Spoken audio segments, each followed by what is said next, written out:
That first year, had a pretty doggone good team. And expect the departing coach had known that. Anyway, it was all set up ahead of time. That Hartner was hosting a tournament for area schools. And I was on the PA system, and I was wrapped up there where I could see both benches very clearly. I was close to both of them. And as I watched the Attica team warm up, I thought, whoa, they've got some talent. They may well win this thing. But then the game began, and I do not remember who they played. But I was confused. You know, I played a lot of basketball. I could pretty well tell which were the better players out there as they warmed up. And at no time did he have a lineup on the floor that included 5 of the 7 or 8 that, in my opinion, were obviously the best basketball players he had on the squad. It's odd. Well, even more odd, they were getting their pants kicked.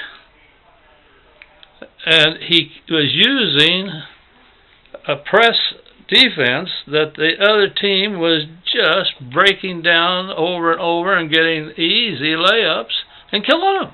Just killing them. You know, any coach would see that the press wasn't working, take it off, go into a zone or a tight man-to-man. You know, don't be losing the ball game before they're even across the middle of the court.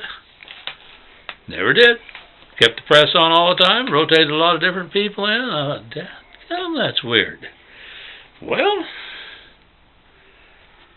you know, when he'd have timeouts, he would chew and chew, particularly on what looked like the older and better players. Well, you know, a kid will take only so much of that when he doesn't think he deserves it. And he goes out frustrated and either tries too hard or doesn't try hard enough because he PO'd. It almost looked like he bet on the game and was making sure that he got made good on his bet. Of course, that's a ridiculous thought. No way was that the case. But you know what?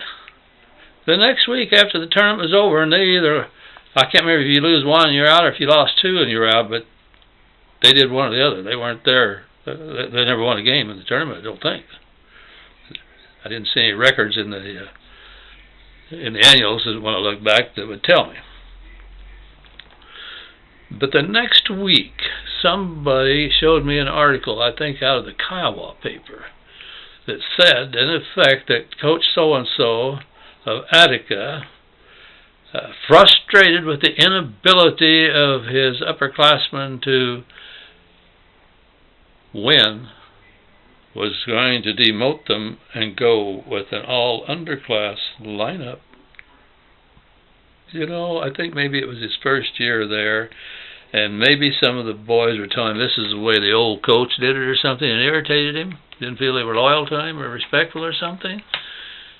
You know, I suspicion that he deliberately made those kids look bad and the team look bad in that Attica game or games at our Hartner tournament, so that he had a basis then to say, you know, these older kids can't do it. I'm not going to fool with them. I'm going to build for the future and work with my sophomores and juniors and freshmen. Go figure. But I know what I concluded. Sure was glad he wasn't a Hartner coach. Wouldn't want a fellow that would do that coaching for me. And I wouldn't ever want to have sons under a coach that would do that sort of thing. Maybe I misjudged him. If so, my apologies. But that's how it looked to me back then.